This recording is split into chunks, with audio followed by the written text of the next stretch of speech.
Мына Украина апрелдин соңунда закон кабыл алды. Айылык штаттардын географиялык объекттердин атын эски орус советтик аталыштардан өзгөртүп, мынакка украинче же болбосо тарыхый аттарын кайтаруу жөнүндө мыйзам кабыл алды да.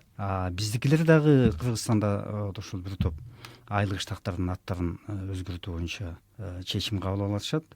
Эми бул мындай жалпы дүйнөлүк масштабта карасак, топонимика саясат, топонимика бул суверенитет, топонимика бул идеология, топонимика соңку 20-кылымдын дагы окуяларды карасак, анан пост социалисттик мезгилди жаңы саясий кырдаалды карасак, бул деколонизация деген процесс менен, чоң процесс менен байланыштуу болуп атат да. Топонимика суверенитет дегенибизде, топонимика бул ошол жерге ээлик кылуунун формасы, ошондой мааниге ээ да. Саясат дегенибиз ушул ал жанагы идеологияны жүргүзүү, образды калыптандыруу, символдорду калыптандыруу, ошону бекемдөө, жерге ээлик кылуу дегенде дагы маселеси бар. Мисалы, топонимдер сүйлөйт да, ал ошол жердин аталышына жараша кайсы тилдин, кайсы элдин ошол жөнүндө тарыхый окуяларды чагылдырат, жана башка.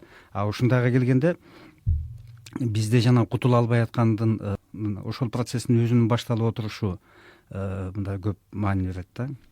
Маселен, Индияда бул процесс токтой элек. Мына көз карандысыңды алды, эки өлкө түзүлүп калды: Индустан, Пакистан, Индиянан Пакистан болуп. Анан бүгүнкү күндө, мисалы, азыркы күндө Индиянын Делиде, Нью Дели деп аталып калбадыбы? Ньюсу эми бул аңгиз сөз болуп атат да. Бүгүнкү күндө Нью Делинин муниципалитети күнүгө 300 суроо талап кабыл алат экен, түшөт экен.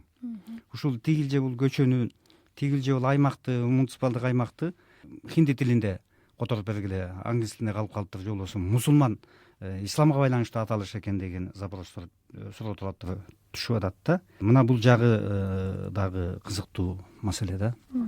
Туура айтасыз. Анткени бул маселе деген баягы аты менен заты дейт го кыргызда да. Ошо аталышы кандай болсо, заты дагы, мазмуну дагы ошол мындай айкалыш керек. Антпесе мындай өзүнчө дисгармония болуп, ошо адам болобу же коом болобу өнүккөнгө оор болуп калат да. Анткени аталышы менен өзүнүн ичинде болгон заты жарашпагандачы.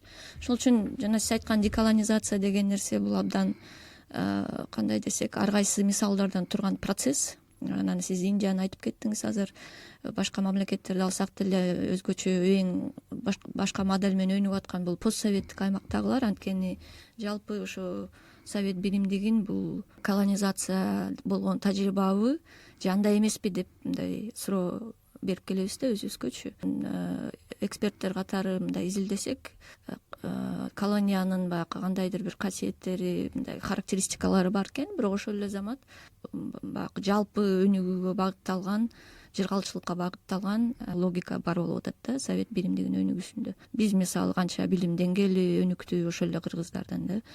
Ошол эле канча фабрика, заводдор курулуп өнүгүү болду. Экономикалык жактан элдин жашоосу, таза суу дагы жашоо деңгээли жогорулаганын айтып атам да. Ошол үчүн ушу биз өзүбүзгө биринчи ушул суроону беришибиз керек болуп атат да, постсоветтик аймакта мамлекеттер. Топонимдерге келгенде менимче албетте баягы совет биримдиги боло элек деле, Орус империясы келе элек деле бул жерде кыргыздар мисалы же Украинада украиндер жашап келген. Ошол үчүн өзүбүзгө кайтуу, өзүбүздү таануу, албетте ал мүмкүнчүлүк менен биз колдонушубуз керек. Туура болуп атат да. Мүмкүн даже керек болсо кечең деп калдыкпы. Ошол үчүн азыр жана чоң геосаясий согуштар болуп атканда советтик биримдик чыныгы эми курап атат деген дагы дискурс бар билет болушуңуздар керек. Мурун баягы кагазда эмеде жок болуп кетти, бирок баягы инерция менен 20-30 жыл жашап келдик. Эми ошо Украинада бизде мисалы былтыр өзүңүз айткандай 23-жыл указ кабыл алынып да бир канча аймактардын аты өзгөрүп атканы убакыт 20 жылдан ашык өткөндөн кийин жазып атабыз да бул нерсени. Ошол үчүн баягы инерция менен келдик. Анан эми өзүбүздү таануу процессине толугу менен кирип, ошо эгемендүү, суверендүү мамлекет болуу, эл болуу эмне экенин түшүнгөндүктөн ошо бышып жетүү убакыт келген үчүн ошентип атабыз. Бул өзүбүз жөнүндө болуп атат. Туура айтасыз. Эми орус элитасы, орус бийлиги дейинчи, ошол тигил же бул өлкөдө, пост советтик өлкөдө, пост социалисттик өлкөдө мейкиндикте аттарды орусча аталыштарды, советтик аталыштарды өзгөртүү келгенде абдан мындай кызганыч менен мамиле кылат да, мындай чычалайт да.